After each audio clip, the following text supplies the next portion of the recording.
அனைத்து நல்லுள்ளங்களுக்கும் வணக்கம். நான் உங்கள் ரவிக்குமார். தொடர்ந்து நம்ம பல அப்டேட்டை பார்த்துட்டு இருக்கோம். அமெரிக்கா, இஸ்ரேல், ஈரானுக்கான தாக்குதல் நிலவரங்களை கிட்டத்தட்ட நம்ம அங்கேயே நேரில் இருந்து பார்த்த அனுபவத்தை நிறைய தடவை நம்ம ஏற்படுத்தியிருக்கோம். முந்தைய எபிசோடு வந்து கிட்டத்தட்ட 200 வரைக்கும் போயிடுச்சு. இது நம்ம இப்போ தான் 4வது இல்லை 5வது எபிசோடு. எபிசோடு நான் கவுண்ட் பண்ணல, மேபி 5th நினைக்கிறேன் நான். பட் ஆனால் முதல் முறையாக எனக்கு ஒரு ஃபீல் வருது. இன்றைய தாக்குதல் அமெரிக்கா திடீர்னு ஈரானுடைய தீவுகள் 4 தாக்கல் நடத்தின விவகாரம் சரி, ஈரான் வந்து பதில் தாக்கல் நடத்தின விவகாரமும் சரி, ஏதோ சம்திங் ஒரு கேம் மாதிரி எனக்கு தெரியுது. இது வந்து ஒரு கண்டினியூ அப்படி ப்ராசஸாக இருக்குமா அப்படின்னா அது கொஞ்சம் சந்தேகமாக இருக்குது. இதில் நிஜமாகவே தாக்கல் நடத்துகிறாங்களா அப்படின்றது நான் உங்களுக்கான விளக்கங்களை நிறைய சொல்ல வேண்டியது காலத்தின் கட்டாயம், என்னுடைய கடமையும் கூட. ஏன்னா இஸ்ரேல் கடுமையாக தாக்குதல் நடத்தும் போது அமெரிக்கா ஓடி வந்து துண்டை போட்டு இலே நிறுத்தலே என்னலே சண்டை அப்படின்ற மாதிரிலாம் பயங்கரமாக சொன்னார். அப்புறம் இஸ்ரேலை கூப்பிட்டு தனிமைப்படுத்தப்படுவீங்க அப்படின்னு எச்சரிக்கை கொடுக்குறாங்க. இஸ்ரேலினுடைய தாக்குதல் நிறுத்துகிறாங்க. அந்த வார்த்தையை அடங்குவதற்குள் நேற்று இரவு திடீரென்று ஒரு வெள்ளை மாளிகையினுடைய செய்தி குறிப்பு மார்க்கோ ரூபியோ அவர்கள் ஓடி வந்து சொல்கிறாரு, அவ்வளோதான், இன்னும் 2 நாளில் make a good deal, very fantastic and marvellous deal அப்படின்லாம் சொன்னார். நம்ம ஆனால் நேற்று இரவு பதிவிலே சொன்னோம், வெள்ளைக்காரங்க போய் சொல்ல மாட்டான்னா கூட நம்மளுக்கு நம்பிக்கை இல்லை, பக்கத்து வீட்டு பாட்டி கூட நம்ப மாட்டாங்க, சொல்கிறவங்க சொல்லி போய் போகிறாங்கன்றாங்க. நம்ம ஆரம்பத்திலேருந்தே இந்த டீல், இந்த விவகாரத்தை எல்லாமே ரொம்ப நுணுக்கமாகவும் தெளிவாகவும் பார்த்துட்டு இருக்கோம். பட் இன்றைய இந்த தாக்குதலை வைத்து பங்குச்சந்தையில் ஈடுபடுறவங்க கொஞ்சம் உஷாராக இருந்துக்கோங்க, கொஞ்சம் கேர்ஃபுல்லாக இருந்துக்கோங்க. ஏதோ ஒரு கேம் மாதிரியே தெரியுது. என்ன காரணம் அதை எல்லாத்தையும் அப்படியே புட்டு வைக்கிறேன். நடந்த தாக்குதல் நிலவரங்களையும் உங்ககிட்ட சொல்கிறேன். வாங்க நண்பர்களே. ஸோ வீடியோக்குள்ளே போகிறதுக்கு முன்பு நீங்கள் நம்ம சேனலை சப்ஸ்கிரைப் பண்ணலாம். சப்ஸ்கிரைப் பண்ணிட்டு வாங்க. மறக்காம பெல் பட்டன் கிளிக் பண்ண ஆல் ஆப்ஷன்ஸ் கொடுங்க. வீடியோக்குள்ள போகலாம்.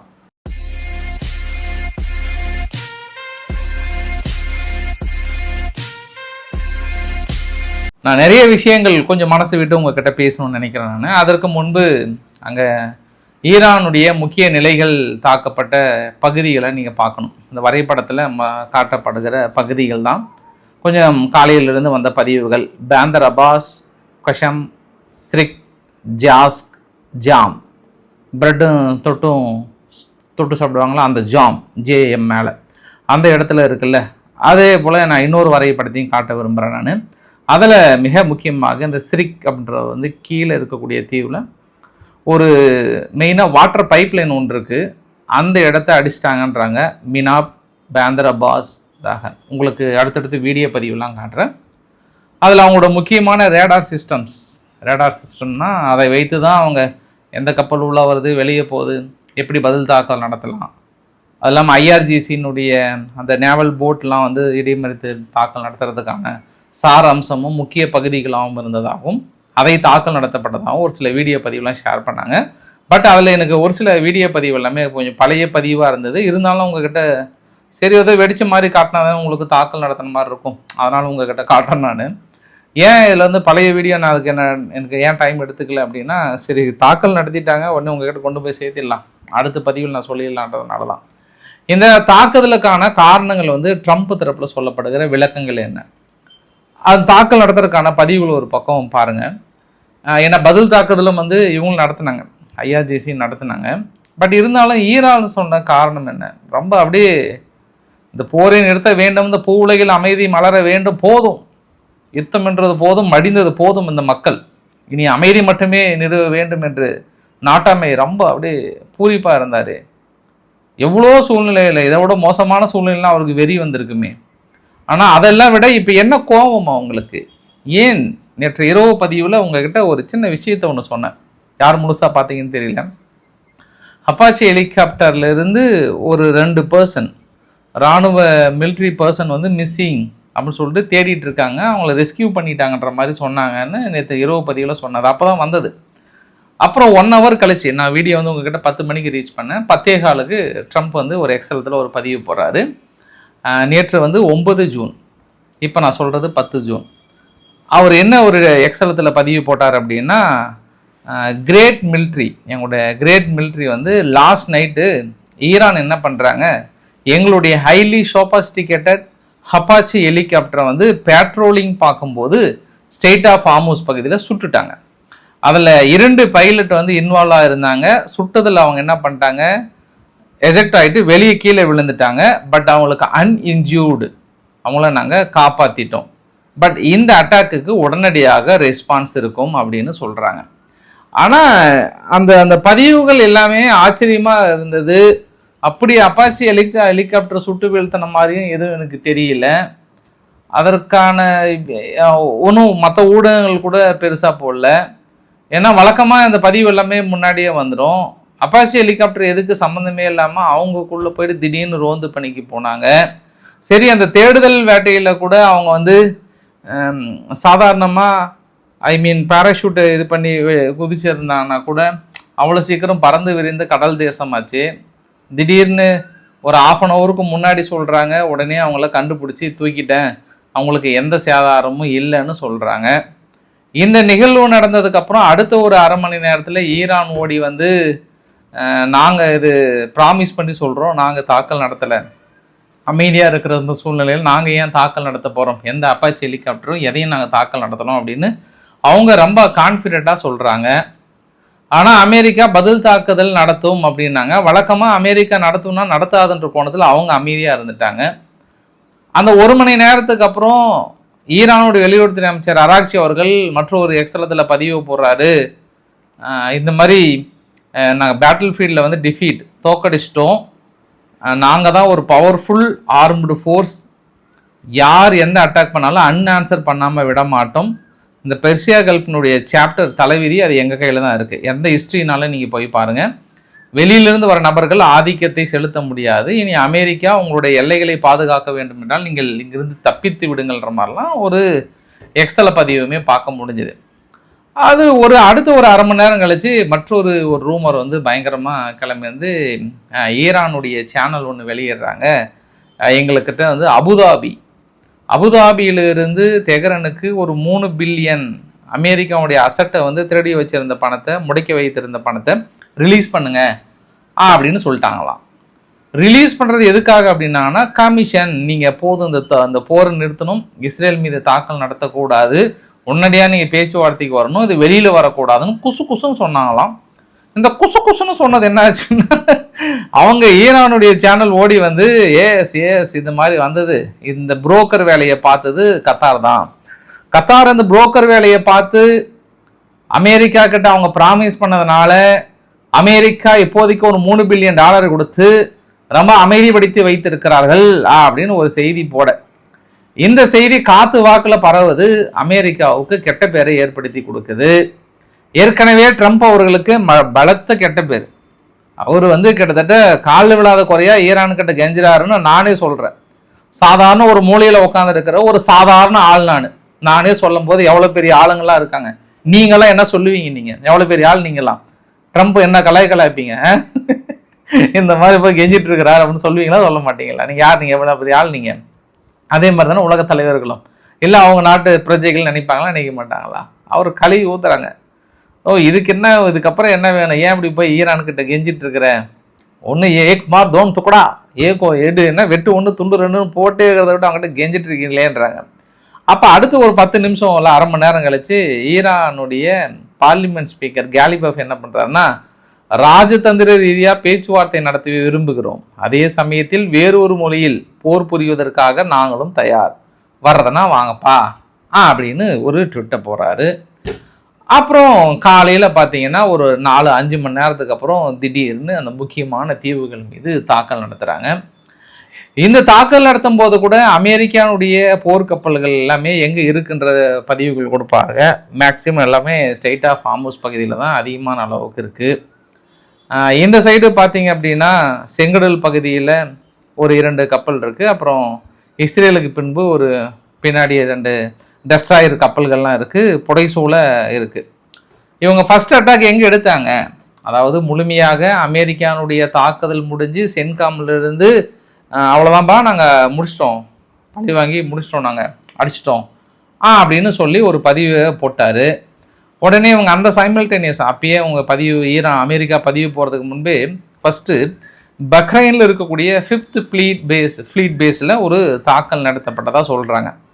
அந்த வெடி விபத்து ஒரு சின்னதாக தெரியுது. பட் இன்னொரு பதிவு என்ன சொல்கிறாங்கன்னா, ஈரான் தரப்புல இருந்து கன்ஃபார்ம் பண்ணுறாங்க, அந்த ஸ்ரிக் அப்படின்னு ஒரு ஐலாண்டில் எங்களுடைய வாட்டர் ஸ்டேஷனை வந்து அடிச்சிட்டாங்க, ரிசர்வேஷனை அடிச்சிட்டாங்க அப்படின்னு உறுதிப்படுத்துகிறாங்க. இன்னொரு வந்து அது அசுவாஸ் குசஸ்தான் ப்ராவினன் சதன் ஈரான் பகுதியில் இனிஷியலாக ஒரு சில இடத்துல லவுட் எக்ஸ்ப்ளோசிவ் வந்ததாகவும் சொல்கிறாங்க. மொத்தம் ஒரு 8 இடத்துல, அதாவது இந்த எல்லை பகுதியும் தாண்டி ஈரானுக்குள்ள இன்னரில் ஒரு சில இடத்துல லவுட் எக்ஸ்ப்ளோசிவ் வந்ததுனாங்க. ஆனால் அதனோட உண்மைத்தன்மை எனக்கு என்னன்னு தெரியாது. ஆனால் இது எல்லாம் ஊடகங்கள் வந்து அல் ஜசீராவில் சொல்லப்படுகிற தகவல்கள், அங்கே இருக்கக்கூடிய ஈரானுடைய சேனல்கள் சொல்லப்படுகிற தகவல்கள், லவுட் எக்ஸ்ப்ளோசிவ் வருதுன்ற மாதிரிலாம் வந்து சொல்கிறாங்க. அடுத்தது அமெரிக்கானுடைய ரீப்பர் ட்ரோன் ஒன்று, MQ-9 ரீப்பர் ட்ரோனை சுட்டு வீழ்த்திட்டாங்க. அதுக்கான பதிவுகள் நம்ம உறுதியாக சொல்ல முடியும். நம்ம இப்போ ஈரான் பதில் தாக்குதலுக்கு 3 இடத்த வந்து சூஸ் பண்ணாங்க. ஒன்று ஜோர்டனில் வந்து F-35 போர் விமானம் நிறுத்தி வைக்கிற பகுதியில் வந்து தாக்கல் நடத்தியிருக்காங்கன்றாங்க. இந்த இடத்துல சவுதிக்கு ஒரே ஆச்சரியமாக இருக்கும். என்ன கொட்டசாமி, வழக்கமாக நம்ம மேலே தானே திரும்புவாங்க, ஏதோ திடீர்னு அவ்வளோ தொலைவு தள்ளி அடிக்கிறாங்களே அப்படின்ட்டு. இந்த இடத்துல கத்தாருக்குமே ஒரே சந்தோஷமாக இருக்கும். என்னப்பா நம்ம தான் ரொம்ப அடிச்சுட்டு தாங்க, அது UAEக்கு அதை விட சந்தோஷமாக இருக்கும். நம்மள என்ன அவ்வளோ இல்லையே. என்ன குவைத்தை எய்மைச்சாங்க, ஈராக்கில் இருக்கக்கூடிய அமெரிக்க நிலைகள், ஈராக் குர்திஸ்தான் இருக்காங்க இல்லையா, அங்கே எய்மைக்கிறாங்க. அப்புறம் இன்னொரு இடத்துல, அப்புறம் இந்த பக்கம் அமெரிக்காவுடைய ஊடகங்கள்லாம் இல்லை, அல் ஜசீராலாம் என்ன சொன்னாங்கன்னா, F-35 போர் விமானம் நிறுத்தி வைக்கிற பகுதியில் வந்து கொஞ்சம் சேதாரம் அடைந்திருக்கு அப்படின்னு சொல்கிறாங்க. ஆனால் ஜோர்டன் என்ன சொல்கிறாங்கன்னா, இல்லை ஒரு 5 வந்தது நாங்கள் சுட்டு வீழ்த்திட்டோம் அப்படின்றாங்க. குவைத்துமே வந்து சுட்டு வீழ்த்திட்டோன்றாங்க. ஆனால் பக்ரைனில் மட்டும் கீழே விழுந்த அந்த பதிவுகள் பார்க்க முடிகிறது. பட் அவங்க சுட்டு வீழ்த்திட்டோன்றாங்க. அமெரிக்கானுடைய மைக் ஜான்சன் அவர்கள் ஓடி வந்து என்ன சொல்கிறாங்கன்னா, சிச்சுவேஷன் ரூமில் நாங்கள் பார்த்துட்டு இருக்கும்போது தெரியுது, இட்ஸ் வந்து limited attack, not a permanent and வந்து ஃபுல் வார், சும்மா ஜஸ்ட் எங்கள் ஹெலிகாப்டர் தாக்கல் நடத்துகிறாங்க, நாங்கள் யாரும் சாதாரண ஆள் கிடையாது, நாங்கள் சமூகத்தில் ஒரு பெரிய ஆள், எங்களை தொட்டுட்டா நாங்கள் சும்மா விட மாட்டோம், அதனால் நாங்கள் பதில் தாக்கல் நடத்திடுன்றாங்க. நான் இன்னொரு அன்யூஷுவல் இடத்த நான் பார்த்தேன். நான் ஃபஸ்ட்டு தாக்கல் நடத்தும் போது பெரிய அளவுக்கு போர் விமானங்கள்லாம் ரீஃபியூலிங் பண்ணி வந்து அட்டாக் பண்ணதை பார்த்தேன். முதல் முறையாக அமெரிக்கா இஸ்ரேல் இல்லாமல் போய் தாக்கல் நடத்தினது 2வது சந்தேகமாக பார்க்குறேன். 3வது சந்தேகம் வந்து ரீஃபியூலிங் டேங்கர் ஒரு பக்கம் போது தாக்குதல் அந்த பக்கம் போயிட்டு சும்மா பேருக்கு அந்த பக்கம் போயிட்டு அந்த மாதிரி பார்க்குறேன். நான் ஏன்பா நீ இவ்வளோ சந்தேகமாக சொல்கிறேன் அப்படின்னா, இதை நம்பிலாம் நீங்கள் ஷேர் மார்க்கெட்டில் ஈடுபட்டுறாதீங்க, யாரும் வாங்கிறாதீங்க. இது வந்து ஒரு மாதிரி ஃபேக் நெரேட்டிவை செட் பண்ணிகிட்டு இருக்கிறாங்க. ஐ திங்க் நான் இத்தனை நாள் எனக்கு வந்து பேச்சுவார்த்தை வராது அப்படின்ற நம்பிக்கையில் இருந்தேன். நான் இதுக்கப்புறம் பேச்சுவார்த்தைக்கு வந்துடுவாங்கன்ற நம்பிக்கை வந்துருச்சு. இது யாருக்கும் எந்த சேதாரமும் இல்லை. இப்போ அமெரிக்காவும் நாங்கள் வெற்றி பெற்றுட்டோம், நாங்கள் சின்ன ஒரு ஹெலிகாப்டர் பண்ணால் அடித்து பிரித்து மேய்ஞ்சிட்டோம்னு இவங்களும் சொல்லுவாங்க. ஈரானுமே நாங்களும் வெற்றி பெற்றுட்டோம், பதிலுக்கு நாங்கள் சும்மா இல்லை அடித்து பிரித்து மேய்ஞ்சிட்டோம் அப்படின்னு அவங்களும் சொல்லுவாங்க. இதெல்லாம் கடைசியில் வந்து பேச்சுவார்த்தைக்கு உட்கார வைப்பதற்கான ஒரு ட்ராமாவா? நிச்சயமாகவே இந்த தாக்குதல் வந்து நிகழ்த்தப்பட்டதா அப்படின்றது உங்களுக்கு அடுத்த பதிவில் சொல்கிறேன் நான். பட் நான் இப்போவுமே நீங்கள் விழிப்புணர்வு இருங்க. ஏன்னா எந்த நேரத்துலையுமே ட்ரம்ப் வந்து அனௌன்ஸ் பண்ணுவார், இந்த மாதிரி வெற்றி நாங்கள் பதில் தாக்கல் நடத்திட்டோம், மேபி இந்த வீடியோ வந்த உடனே கூட வரலாம், ஆனால் அவர் கண்டிப்பாக அனௌன்ஸ் பண்ணுவார். இந்த தாக்கல் தொடரலாம் மாட்டாங்க, இது மறுபடியும் ஒரு ஹோல்டு விடுவாங்க. எனக்கு இஸ்ரேல் மீது இருக்கக்கூடிய நம்பிக்கை அமெரிக்கா மீது கிடையாது. இதே இஸ்ரேல் தாக்கல் நடத்தியிருந்தாங்கன்னா இது வந்து முழுமையான ஒரு யுத்தமாக பார்க்குறேன் நான். இஸ்ரேலை ஃபுல்லாக தள்ளி வச்சுட்டு நீ வந்து களத்தில் நுழையவே கூடாதுன்னு தள்ளி வச்சுட்டு ஃபுல்லாக இங்கே தாக்கல் நடத்துவது என்பது எனக்கு ஏனோ சற்று சந்தேகத்தை ஏற்படுத்துகிறது. இது அடுத்த அமைதிக்கட்ட பேச்சுவார்த்தை நெருங்குவதற்கு சரி ஓகேண்ணா. ஏன்னா இந்த ட்ராமா ஏற்கனவே ஒரு தடவை நடந்தது. ஃபஸ்ட்டு தடவை இன்ஃபேக்டில் வந்து இஸ்ரேல் அமெரிக்கா மட்டுமே யுத்தம் நடக்கும்போது அமெரிக்கா உள்ள நுழைஞ்சிருச்சுன்றதுக்காக குவைத்தில் இருக்கக்கூடிய ஏர்பேஸை வந்து கரெக்டாக அமெரிக்கா சொல்லி வச்ச மாதிரி 2 அடி அடித்த உடனே இவங்களை இடைமறித்து தாக்கல் நடத்துகிற மாதிரி நடத்தி ஒரு பெரிய ஒரு கேமே செட் பண்ணாங்க. ஃபஸ்ட்டு இஸ்ரேல் அமெரிக்காவும் மோதும்போது, அதுக்கப்புறம் தான் அமெரிக்கா உள்ள ஓடி வந்தது, அது வேறு மாதிரி இருந்தது. அந்த ஒரு சீனை இந்த இடத்துல என் மனசுக்குள்ளே வருது. கொஞ்சம் ஏற்க மறுக்கிறது இருக்கிற சீன்லாம் பார்த்தோம் அப்படின்னா ஏதோ சம்திங். எனக்கு ஒரே ஒரு கேள்விக்கு மட்டும் இந்த இடத்துல பதில் கிடைச்சிச்சுன்னா ரொம்ப கிளியராக நான் புரிஞ்சுப்பேன். நான் நீங்கள் ஈரான் அவ்வளோ கஷ்டப்பட்டு நீங்கள் அமெரிக்க நிலைகள் அடிக்கிறத விட நீங்கள் எது அடித்தாலும் நீங்கள் டைரெக்டாக அடிச்சிங்கனாவே சக்ஸஸ் பண்ணுறீங்க. உங்ககிட்ட அந்த அளவுக்கான பேலஸ்டிக் ஏவுகணைகள் வந்து இருக்குது. ஏன்னா பல தடைகளை தாண்டி நீங்கள் போயிட்டு இஸ்ரேலை ரீச் பண்ணுறீங்க.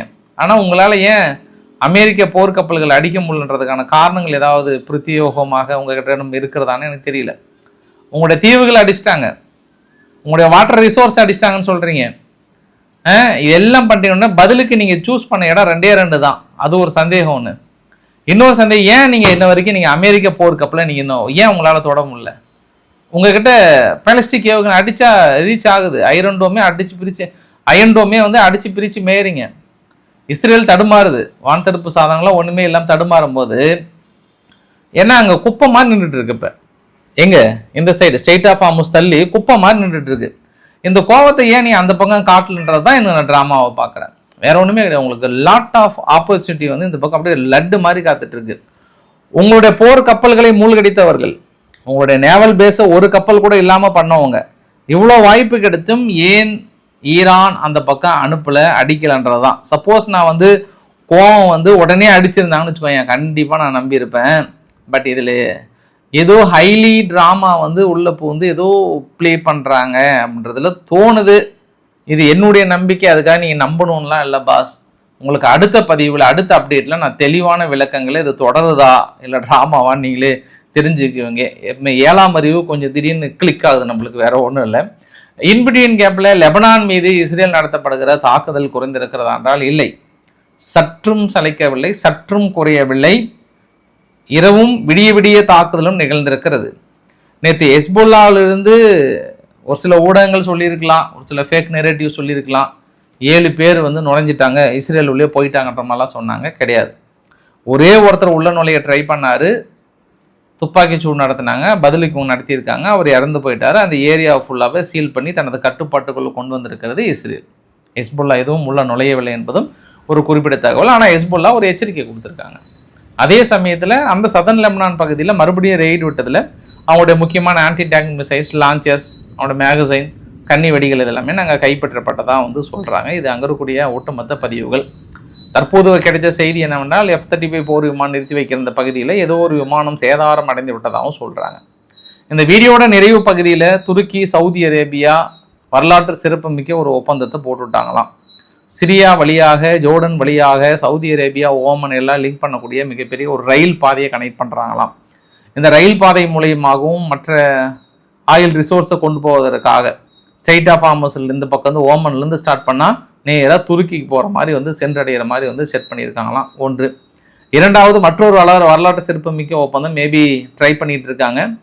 ஏன் ஓமனும் இந்தியாவுடைய குஜராத்தில் இருக்கக்கூடிய ஒரு போர்ட்டும் வந்து கனெக்ட் பண்ணக்கூடாது? 2000 கிலோமீட்டர் அண்டர் சி கேஸ் பைப்லைனை வந்து கனெக்ட் பண்ணலாமான்ற பிளானிங்கில் இருக்காங்க. மேபி அதுவே ஒப்புதல் ஆகும்னு நினைக்கிறன்ற மாதிரி சொல்கிறாங்க. பார்க்கலாம் நாம்.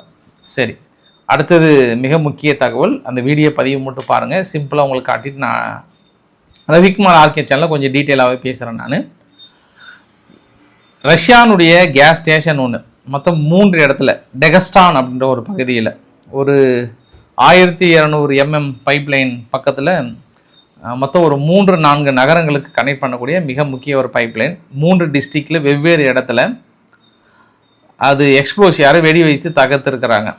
பெரிய பெரிய லாஸ், மிகப்பெரிய ஒரு லாஸ். ரஷ்யா, நீங்கள் பேசாமல் நீங்கள் வந்து விலகிட்டு உங்கள் நாட்டை பாதுகாக்கிறது சிறந்தது. இதுக்கப்புறமும் நீங்கள் இருந்தீங்க அப்படின்னா ரொம்ப ரிஸ்க். ஏன்னா நீங்கள் நினைக்கிற மாதிரி இல்லை, உக்ரைன் பெரிய அளவுக்கு வளர்ந்துட்டாங்க. ஒட்டுமொத்த நேட்டோ நாடுகளுமே இணைந்து தாக்கல் நடத்திட்டு இருக்காங்க. ஏன்னா இதுவரை நீங்கள் இழந்த எண்ணெய் கிணறுகள் ஏராளம், எண்ணெய் உற்பத்தி நிலையங்கள் ஏராளமாக நீங்கள் இழந்துட்டீங்க. இன்னும் தொடர்ந்துன்னா நீங்கள் கிரிமியா பகுதியும் இழக்க போகிறீங்க. அவருடைய முக்கிய பார்த்து கட் பண்ணிட்டாங்க. அதை நோக்கி படைகள் வந்துட்டுருக்கு. இன்றைக்கி கூட கிரிமியாவை நோக்கி மிக முக்கிய ஒரு பெரிய ஒரு தாக்கலை வந்து நிகழ்த்தியிருக்கிறாங்க, அந்த முக்கிய பாதையை நோக்கி. உங்களோட கேஸ் எக்ஸ்ப்ளோசிவ் வந்து பெருசாக போயிட்டுருக்கு. உங்களுக்கு நான் அடுத்த ஆர்கே சேனலில் நான் உங்களுக்கு சொல்கிறேன். நான் அவங்க என்னமோ ஐ திங்க் வந்து ரஷ்யா பேசாமல் விளைகிறது நல்லது, இல்லைனா நீங்கள் பெருசாக இழந்துடுவீங்க. அப்படி இல்லைனா நீங்கள் உங்கள்கிட்ட இருக்கக்கூடிய அதிநவீன ஓர்ஸ்னிங் மிசைல்ஸை பயன்படுத்தி இதுக்கு ஒரு முற்றுப்புள்ளி வைத்தாதான். இல்லைனா நீங்கள் இப்படியே அடி வாங்கிட்டே இருக்க வேண்டியதான், கண்ணை கசிக்கிட்டே உட்கார வேண்டியதுதான். நிலைமை மாறிடுச்சு, முன்ன மாதிரி இல்லை. உக்ரைன் வெகுண்டு எழுந்து விட்டது, தாக்கல் நிகழ்த்தி கொண்டிருக்கிறது, பலவித எச்சரிக்கைகளை கொடுக்கிறது. சமாளிக்குமா ரஷ்யான்ற கோணத்தில் முடிக்கலாம். ஸோ பிடிச்சிருந்தா லைக் பண்ணுங்கள், ஃப்ரெண்ட்ஸுக்கு ஷேர் பண்ணுங்கள், சப்ஸ்கிரைப் பண்ணுங்கள். ரவிக்குமார் சோமு சேனல். நன்றி, வணக்கம்.